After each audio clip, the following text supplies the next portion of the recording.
मेरे लाल गजब हो गया है बादशाह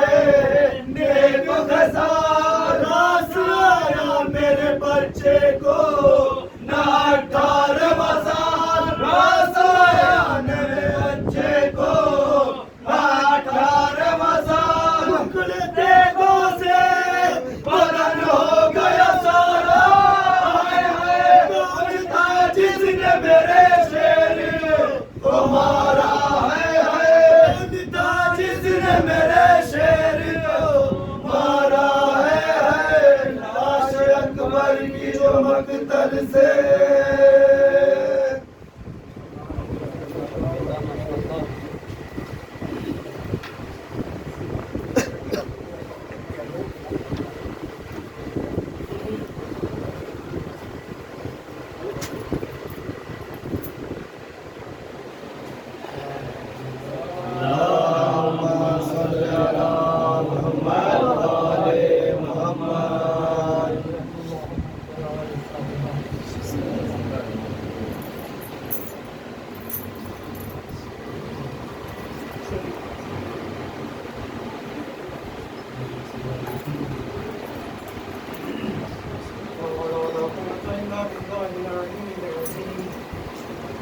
أعوذ بالله من الشيطان الرجيم بسم الله الرحمن الرحيم الحمد لله رب العالمين والصلاة والسلام على سيد الأنبياء والمرسلين وخاتم النبيين ومولانا ومولى الثقلين جد الحسن والحسين أبي القاسم محمد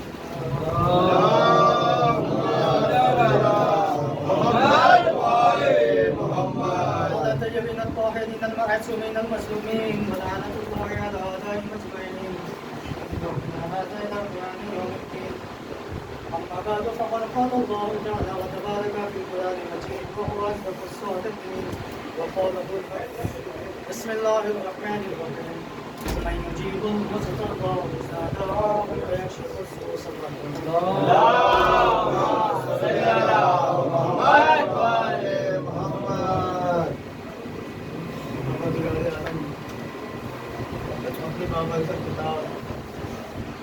قرآن مجید میں ارشاد فرما رہا ہے کہ میں مجیب المصطفیٰ خدا محمد والے محمد علیہ السلام کے صدقے میں اس آیت کے ذیل میں تمام مومنین اور مومنات کو بھی بیمار اور پریشان ہر اہل بیت علیہ السلام کے چاہنے والوں کو خوش و آباد رکھے تمام مصیبتوں سے دور کر دے بالخصوص دعا ہے اس کی بارگاہ میں اس دنیا سے اس وبا مرض و بلا کو دور فرما دے دیکھا جائے تو یہ جو بلائیں ہیں یہ جو مصیبتیں ہیں یہ جو پریشانیاں ہیں وہ ہمارے عمل کا نتیجہ ہے دعائے کمیل کا جملہ ہے خدایا ہمارے ان گناہوں کو معاف فرما دے جو بلائیں نازل کرتے ہیں خدایا ہمارے ان گناہوں کو معاف فرما دے جو دعا کو باب اجابت تک پہنچنے سے روک دیتے ہیں مولا علی کا جملہ ہے یہ ہم جیسے گنہگاروں کا جملہ نہیں ہے امام جناب کمیل کو دعا تعریف کر رہے ہیں اور انہی کے نام پہ دعائے کمیل ہو گئی امام بتا رہے ہیں کہ دیکھو خدا کی بارگاہ میں اگر دعا مانگو تو دعا مانگنے کا سلیقہ ہونا چاہیے سب سے پہلے دعا مانگو اپنے پڑوسیوں کے لیے سب سے پہلے دعا مانگو تو ان کے لیے جن کو تم ضرورت مند سمجھ رہے ہو بعد میں اپنا ذکر کرو اور بچا اوقات ایسا ہوتا ہے جب ہم دوسروں کے لیے مانگتے ہیں تو ہمیں مانگنے کی ضرورت نہیں خدا خود بخود دینے جاتا ہے یاد رکھیں کہیں نہ کہیں ہمارے اعمال میں کمی ہے اور ہم کوشش کرتے ہیں کہ مجلسوں کے ذریعے کچھ پیغام آپ تک پہنچ جایا کریں ہو سکتا ہے اگر کوئی ایک انسان بھی اگر اس بات پہ عمل کر لے گا تو ہماری بخشش کے لیے یہی کافی ہے اور شہزاد دراصل درسگاہ اہل بیت علیہ السلام ہے اور اگر یہاں سے ہم نے کچھ نہیں سیکھا تو دنیا کی یونیورسٹیز کالج اسکول مکتب کچھ نہیں سکھا سکتے اگر ہم یہاں سے کچھ لے کے نہ لیں آگے صرف بیٹھے اور چلے گئے تو ہم نے صرف وقت ضائع کیا ہے اور کچھ نہیں کوشش کیجیے جب بھی یہاں فرش ازا ہے امام حسین علیہ السلام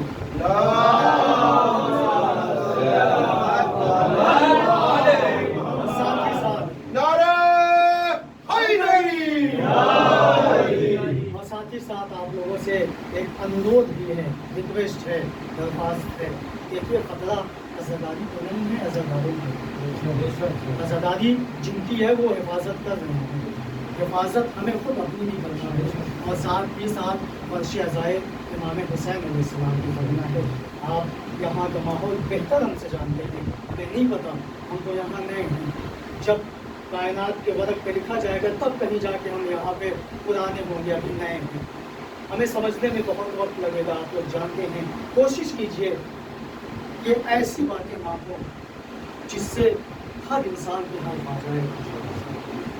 अपना वतन हो तो हम सोच पानी लगा के कुछ भी काम कर सकते हैं। जहाँ पे कुछ ना होने वाला हो वहाँ पे याद रखें, कभी ये मत सोचिएगा कि हमें कौन क्या कर सकता है। हमेशा हमला वहीं से होता है जहाँ उम्मीद नहीं होती। आपने अक्सर देखा होगा ज्योग्राफिक चैनल पे जानवरों पे शेर हमला वहीं से करते हैं जहाँ जानवर सोच भी नहीं सकते कि यहाँ से हमला होगा।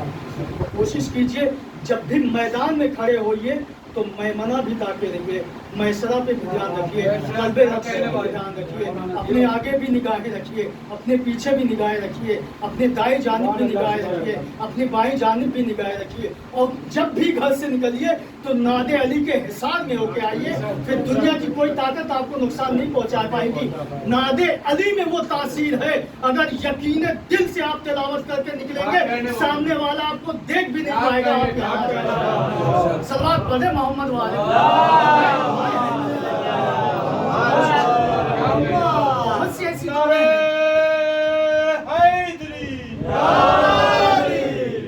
निकलिए घरों से तो नादे अली के हिसार में आइए और बराहे रास्त इमाम से इल्तिजा करिए, मौला हम आपके जद की बारगाह में जा रहे हैं, हिफाजत की जिम्मेदारी आप हम लेंगे। इमाम जिम्मेदारी लिए हुए हैं, लेकिन जो इमाम कह रहे हैं उस पर अमल कीजिए, तब जाके जिम्मेदारी पूरी होगी। याद रखिए, सिर्फ मजलिसों में आना मौलवी की जिम्मेदारी नहीं है, सिर्फ अहादीस पढ़ देना मौलवी की जिम्मेदारी नहीं है। बहुत बुरी चीज है कि हम ये समझते हैं शरीयत सिर्फ और सिर्फ मौलवियों के लिए होती है। नमाज मौलवी पढ़े, रोजा मौलवी रखे, हज को मौलवी जाए, ज़कात मौलवी दे, खुम्स मौलवी दे, मौलवी कहे। बहुत अजीब बात है, आम इंसान एक दिन में महल बना ले कोई एतराज नहीं होता, मौलवी मेहनत करके मशक्कत करके अपनी झोपड़ी को एक कमरे का शक्ल दे देता है। 10 लोग सोच लेते हैं किसका पैसा मारा होगा, कहाँ से लाया होगा, इनकी तो इनकम नहीं है। याद रखें, जो भी खुलूसे दिल से उलूमे अहले बैत हासिल करता है, रसूल कहते हैं खुदा तो रिस्क की जिम्मेदारी बाप में रहता है, उसका रिस्क की जिम्मेदारी मैं ले रहा हूँ कि ये ना दुनिया में भूखा रहेगा ना आखिरत में रहेगा। सलवात पढ़े मोहम्मद। आपने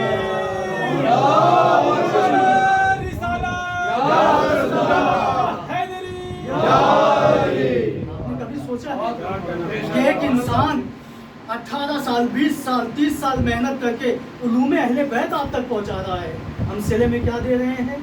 कुछ नहीं। यकीन मानिए, ना हमारी औकात है कि उसे कुछ दे सके, ना ही उसकी औकात है कि मिन्नत अहले बैत अलैहिस्सलाम में आवाम से कुछ ले सके। शहजादी अजर देंगे उसका, ये तो वक्ती सुकून होता है जो अता किया जाता है, वरना जो अजर शहजादी कौन देगी कोई सोच भी नहीं सकता कि आज मिलने वाला हो। अभी आपने अशार में इमाम की बात सुनी सुहूद के मुतालिक, तो कुछ चीज़ें हैं जहन में हदीस आ गई थी, बयान करते चले कि आखिरी इमाम फरमाते हैं कि देखो कभी भी हमारी गैबत से मायूस ना होना, कभी ये मत सोचना कि मुद्दत हो गई, तवील अरसा गुजर गया, हम ज़हूर नहीं कर रहे हैं। नहीं, जो मसलियत हम समझ रहे हैं वो तुम नहीं समझ रहे हो, जो चीज़ें हम देख रहे हैं वो तुम नहीं देख रहे हो। तुम अपनी निगाहों से अपने इल्म के एतबार से समझ रहे होगे, लेकिन हमारे इल्म डायरेक्ट खुदा से मिलते हैं। तुम दुनिया में पढ़ते हो, हम पढ़े लिखे हुए आते हैं।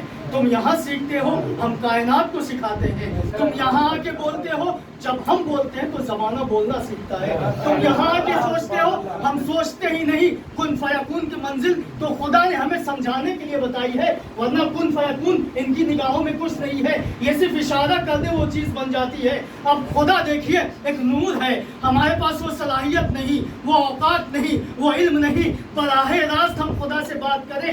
जब कोहे तूर पे नूर चमका था तो मौलाए कायनात ने कहा था वहाँ जो नूर चमका था वो मैं था। और जो अक्सर बादल में जब बारिश होती है, बरसात का मौसम होता है, छठे इमाम फरमाते हैं ये जो बिजली कड़कती है मेरे दादा अली के लहजे की हल्की सी छाया, जिसका लहजा इतना असरदार हो कि कायनात परेशान हो जाए, घबरा जाए, जो बाहर खड़ा हो कमरे में अगर अली से मुलाकात हो जाए, उनके लहजे से मुलाकात हो जाए, तो क्यों ना 700 कुर्सी नशीन दरबारे यजीद में ठहरा गए हो जब लहजे अली में खुतबा दिया गया होगा। अब समझ में आया कि लोग अली के नाम से क्यों ठहराते थे। लोग अली की जात से नहीं, उनके इल्म से कांपते थे, उनके अदल से कांपते थे, उनके इल्म से कांपते थे, उनकी अदालत से कांपते थे। इसलिए कि अली नाम है उस जात का जो एक ही वक्त में मस्जिद कूफा में खड़ा होके जमीन वालों को भी रिस्क दे रहा है, और आने वाले ने सवाल किया, या अली सुबह सुबह क्या कर रहे हैं? अली ने कहा मैं तकसीम कर रहा हूँ रिस्क। दूसरे दिन आए, फिर वही सवाल किया। तीसरे दिन आए, कहा अली आज क्या कर रहे हैं? मौला ने कहा रिस्क तकसीम कर रहा हूँ। अली इंसानों को रिस्क दे दिया, अली जिन्नातों को रिस्क दे दिया, अली परिंदों को रिस्क दे दिया, अली दरियाओं में रहने वालों को रिस्क दे दिया। मौला ने एक दफा मुस्कुरा के कहा परेशान क्यों हो रहा है? जो तू शीशी में चीटी बन करके लाया, अली ने उसे भी रिस्क दे दिया। सल्लल्लाहु अलैहि मोहम्मद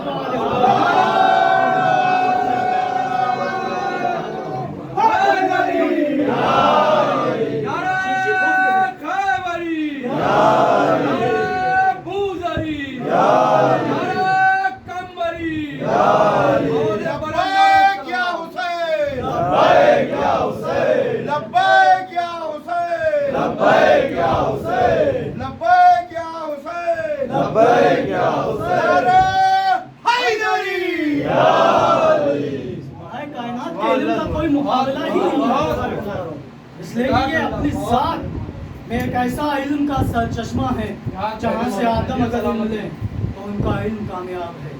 याद रखें हर जमाने में हर नबियों की मदद मौलाए कायनात ने की है। जो अगर इनकार करे वो हम में से नहीं।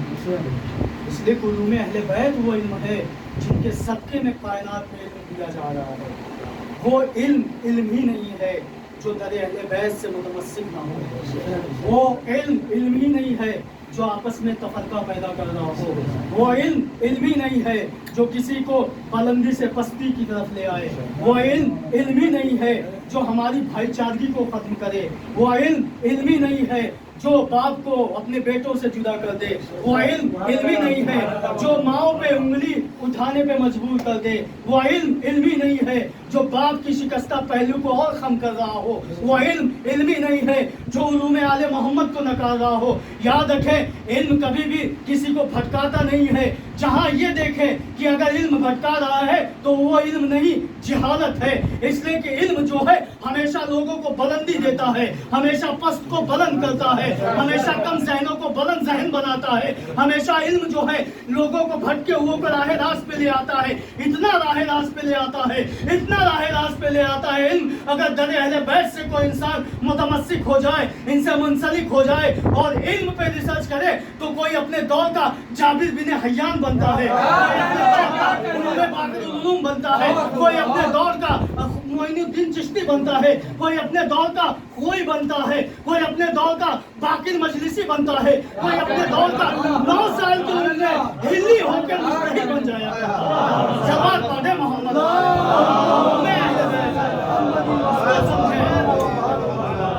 कोशिश कीजिए। देखिए जहाँ समझ में ना आए वहाँ जानने वालों से मशवरा लिए, कभी अपनी राय मत कायम कीजिएगा। इसलिए कि जो इंसान मशवरा नहीं करता है वो हमेशा खसारे में होता है। मशवरा कीजिए, मत देखिए कि मशवरा किससे किया जा रहा है। अगर छोटे के पास हमसे ज़्यादा सलाहियत है तो जाएं उसके पास। इल्म सीखने में कोई भी शर्म नहीं होनी चाहिए। हमेशा वो इंसान खसारे में आए जिसने शर्म अख्तियार की है। जहाँ शर्म करनी चाहिए वहाँ शर्म होती नहीं, जहाँ नहीं करनी चाहिए वहाँ बहुत शर्म आती है।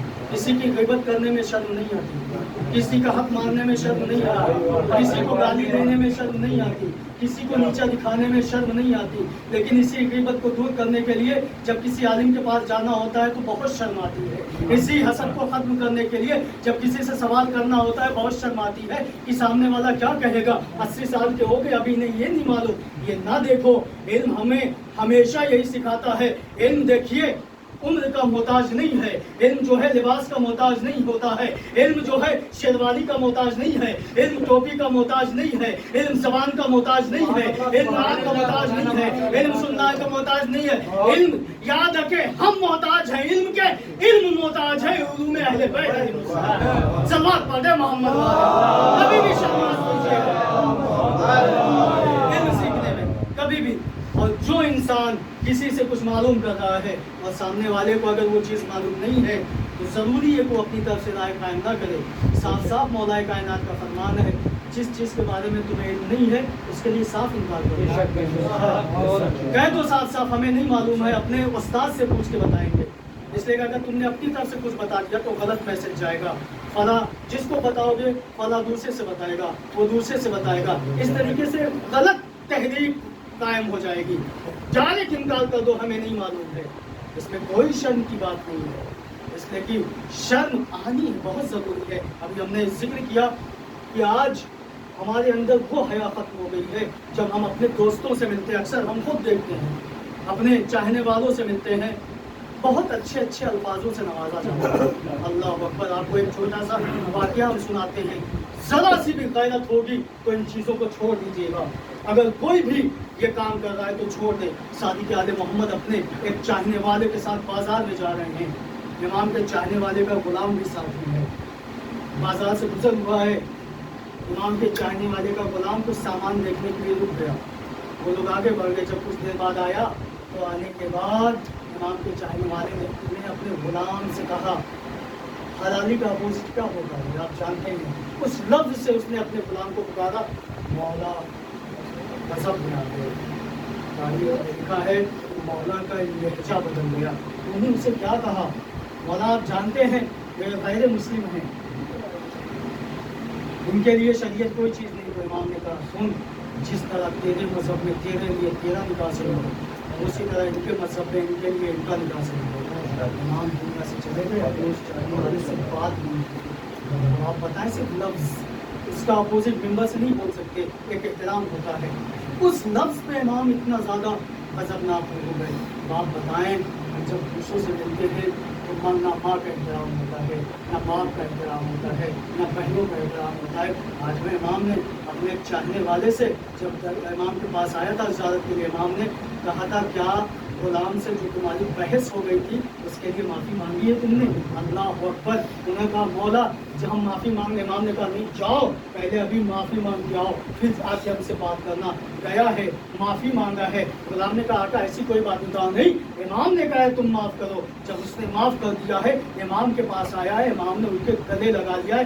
देखो हमारी शरीयत ये नहीं है कि तुम दूसरों को गाली देते फिरो, हमारी शरीयत ये नहीं है तुम दूसरों को बुरा भला कहते फिरो। याद रखो जिसने तुम्हें पैदा किया है उसी को उसने भी पैदा किया है, जो तुम्हें खिला रहा है वही उसे भी खिला रहा है, जो तुम्हें ज़बान दिए हुए है वही उसे भी ज़बान दिए हुए है। तुम एक लफ्ज़ कहोगे, अगर पलट के वो दो लफ्ज़ कह दे तुम्हारी क्या रह जाएगी बताओ। तो ज़रूरी है हमारे लिए कि हम इल्म को वाबस्ता करें उलूम आले मोहम्मद से, इसलिए कि जब इल्म उनसे वाबस्ता हो जाएगा तो ना कहीं कोई गलत बात होगी, ना कहीं कोई गलत उच्चारण होगा, ना कहीं किसी से बहसबाजी होगी, ना किसी को नीचा दिखाया जाएगा, ना किसी को जलील किया जाएगा, ना ये कहा जाएगा हमारी अंजुमन आगे रहेगी, ना ये कहा जाएगा हमारा ताजिया आगे रहेगा, ना ये कहा जाएगा तुम अलम यहाँ से क्यों लेके जा रहे हो, ना ये कहा जाएगा फला साहब की मजलिस फला साहब पढ़ेंगे। याद रखे जो चीज़ हमारी नहीं है उसमें दखल अंदाजी कभी मत दीजिएगा, जो चीज़ हमारी है उसमें एहतियात कीजिएगा। शरीयत हमारी नहीं, अकीदत हमारी नहीं, फर्श अज़ा हमारा नहीं, अलम हमारा नहीं, ताजिया हमारा नहीं, ताबूत हमारा नहीं, अंजुमन हमारी नहीं। दखल किस बात का है? पहले अपने घर की रवायात को सही करो फिर आके बाजारों में आके सलवार पाटे मोहम्मद घर के दखल के नहीं मिलते हैं।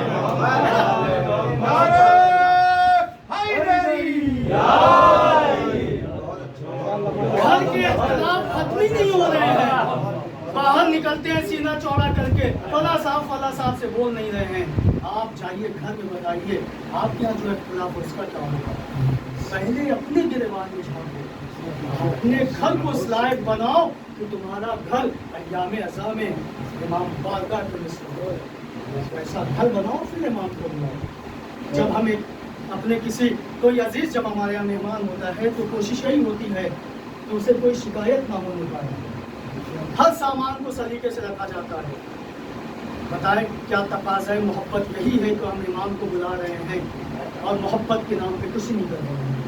امام محبت کر رہے ہیں، ہم بھی کر رہے ہیں، تو تقاضا آج جب انسان اس دنیا میں رہتے ہوئے دوسروں سے محبت کرتا ہے تو فکر اتنی ہوتی ہے کہ اس کے کہنے سے پہلے کام کر دیا جائے۔ تو بتائیں جن کے صدقے میں دلوں میں محبت ڈالی گئی ہے ان کے بارے میں کیا کیا جا رہا ہے؟ جن کے صدقے میں یاد رکھیں خدا نے 99 قسم محبت کی خلق کی ہے، ایک قسم والدین کو عطا کی ہے، اور دنیا میں والدین سے زیادہ کوئی محبت کرنے والا نہیں ہوتا ہے۔ اب آپ بتائیں جس امام کے پاس پوری 98 قسمیں موجود ہیں محبت کی، وہ کتنا ہم سے محبت کرتے ہوں گے، ان کو ہم سے کتنا لگاؤ ہوگا۔ اسی لیے امام کہتے ہیں جیسا ہم چاہتے ہیں ویسا بنو، تمہیں کسی چیز کی ضرورت نہیں ہوگی، نہ کبھی تم پریشان ہوگے۔ بہت سے لوگ گزرے ہیں جو امام سے ملاقات کرتے تھے، روز کرتے تھے۔ ہمیشہ کوشش کیجئے کہ امام سے ملاقات ہو۔ آیت اللہ شیخ صدوق علیہ الرحمہ نے یہ سوچا کہ ہم امام کے گھر کو دیکھیں، گئے امام کے گھر کو دیکھا، جب دوسرے لوگ ملاقات ہوئی تو انہوں نے امام سے پوچھا مولا کل ہم آپ کا گھر دیکھنے گئے تھے، آپ سے ملاقات نہیں ہوئی؟ تو امام نے مسکرا کے کہا تھا اے آیت اللہ تم ہمارا گھر دیکھنے گئے تھے، ہم سے ملنے تھے، ہم سے ملنے آتے تو ہم تمہارے سے ملاقات بھی کرتے، اپنا گھر بھی دکھاتے۔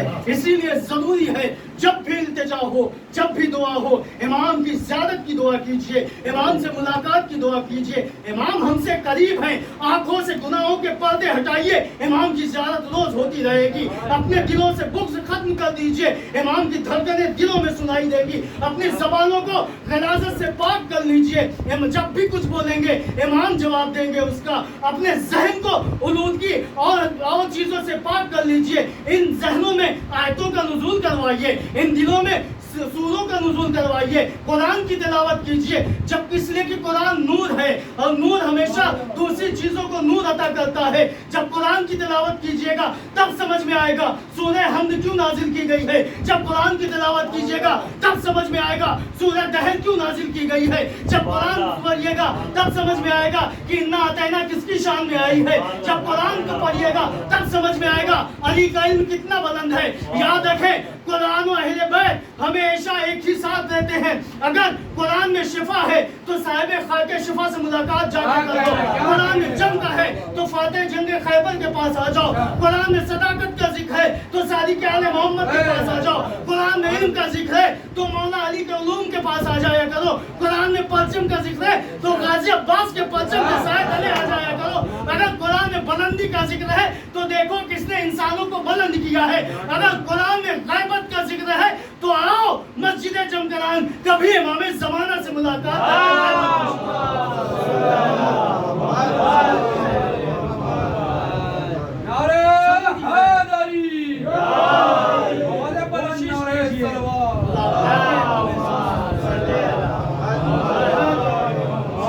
ایسے ہی برباد نہ ہونے دیجیے۔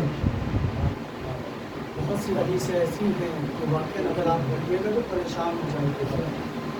اکثر حدیثوں میں ایسا نہیں آیا ہے اگر تم نے ایسا نہیں کیا تو ہم میں سے نہیں ہو، اگر تم نے کام نہیں کیا تو ہم میں سے نہیں ہو۔ کتاب کا نام کربلا ہے، اس میں صاف صاف ہے کہ امام حسین کا باتیں نہیں، جو کوئی بھی ہمارے اوپر حملہ کرتا ہے وہ ہوتا ہے اور ہمارے مقصد سے دور ہے تو ہم ایسا نہیں کرتے۔ امام کا یہ جملہ ہماری روحوں کو تڑپا دینے والا ہے۔ کتنی عجیب بات ہے، ہم نماز نہیں پڑھتے لیکن سجدے امام حسین پر سے کرتے ہیں۔ سجدہ کیجئے پھر امام کے سجدے کا وزن سمجھ میں آئے گا، پھر آپ کو سمجھ میں آئے گا کہ امام نے سجدے کی حالت میں شہادت کیوں دی۔ آیت اللہ خامنائی صاحب کہتے ہیں بہت اچھی بات ہے کہ تم کربلا کو مانتے ہو، کبھی تم نے دھیان سے کان لگا کے سنا ہے کہ کربلا بھی تم سے کچھ کہہ رہے ہیں، کربلا تم سے کہہ رہے ہیں کہ بہت اچھی بات ہے کہ تم امام حسین کو مانتے ہو، اسی کے ساتھ ساتھ امام حسین کی بھی مانو۔ کوشش کیجیے ہاں یہ بات الگ ہے کہ ہم گنہگار ہیں، ہم ویسے نہیں بن سکتے جیسے ابھی ابن مذاہب، ہم ویسے نہیں بن پائیں گے، ہم ان کے پیروں کی دھول بھی نہیں ہیں جیسے وہ لوگ تھے، لیکن کوشش تو کر سکتے ہیں نا۔ امام نظر کرم کر دیں تو ہم بھی اپنے دور کے مذاہب بن سکتے ہیں۔ امام اگر واقعی ہمارے اعمال اچھے ہو جائیں تو امام کی دعا سے ہم بھی اپنے دور کے جون بن سکتے ہیں، اپنے دور کے ابوذر بن سکتے ہیں، اپنے دور کے سلمان بن سکتے ہیں۔ صلاحیت ہے، بس اسے اجاگر کرنے کی ضرورت ہے۔ آج 4 محرم کی شب ابھی ابن مظاہر آ چکی ہیں، پہنچ چکا ہے، خدا کوئی غم نہ ہو۔ کل شاید ہم نے آپ کا زیادہ وقت لے لیا تھا، اگر کسی بھی وجہ سے ہماری وجہ سے کوئی پریشانی ہو تو سوال کر دیجیے گا، اس لیے کہ کل شہزادی کو ہمیں جواب دینا ہے۔ اگر شہزادی نے سوال کر دیا کہ ہمارے بچے کے عزادات کو تیری اس بات سے تکلیف ہوئی ہے، ہم کیا جانیں، اس کے لیے ہمیں معاف کر دے گا۔ ہم ہمیشہ کوشش کرتے ہیں کہ اپنی ذات سے فرش عزا پہ کوئی حق نہ ہو، بس ہم ہمیشہ یہی کوشش کرتے ہیں کہ فرش عزا پہ اس انداز سے بیٹھا جائے جس انداز سے جہاد ہے۔ آپ نے سنا ہوگا کربلا مولا جب کسی مجلس میں تشریف لائے تھے تو وہاں بیٹھے تھے جہاں زاداروں میں کچھ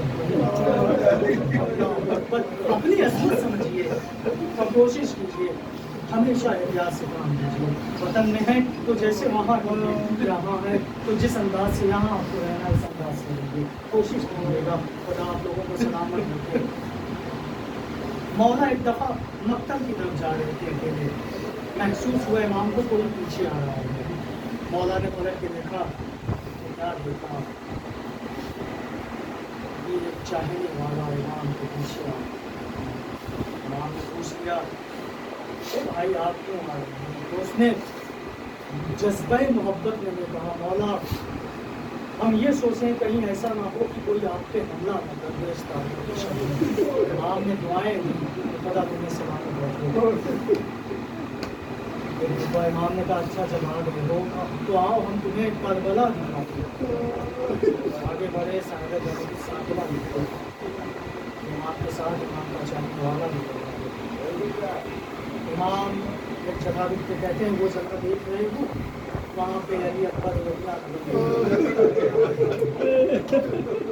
اور آگے بڑھے، کہا وہ جگہ دیکھ رہے ہو وہاں پہ میرے بھائی عباس کا دائنا بازی، اور آگے بڑھے وہ جگہ دیکھ رہے ہو وہاں پہ ہم علی اصغر کے لیے سوال آپ کے لیے کھڑے، اور آگے بڑھے اس کے بعد کا وہ جگہ دیکھ رہے ہو ہاں مولا وہ دریا سے بہت کنارے ہوتا، ہاں وہ وہی جگہ ہے جہاں پہ لاشیں عباس، اور آگے بڑھے پتہ امام نے آنے والے کو روک دیا، کہا بس بھائی آپ یہیں رک جائیں، امام ایک نشیب میں جا رہے ہیں۔ چاہنے والے نے کہا مولا کوئی غلطی ہو گئی ہو تو معاف کر دیں، اے مولا یہاں تک ساتھ لے آئے ہیں اور ساتھ لے کے چلیے۔ امام نے طرف کے کہا نہیں نہیں، جہاں اب ہم جا رہے ہیں وہاں پہ اماں فاطمہ بیٹھی کو بالوں سے صاف کر رہی ہے، نہ جانے ماں سے کیا گفتگو کی ہے، ماں پلٹ کے آئے ہیں اور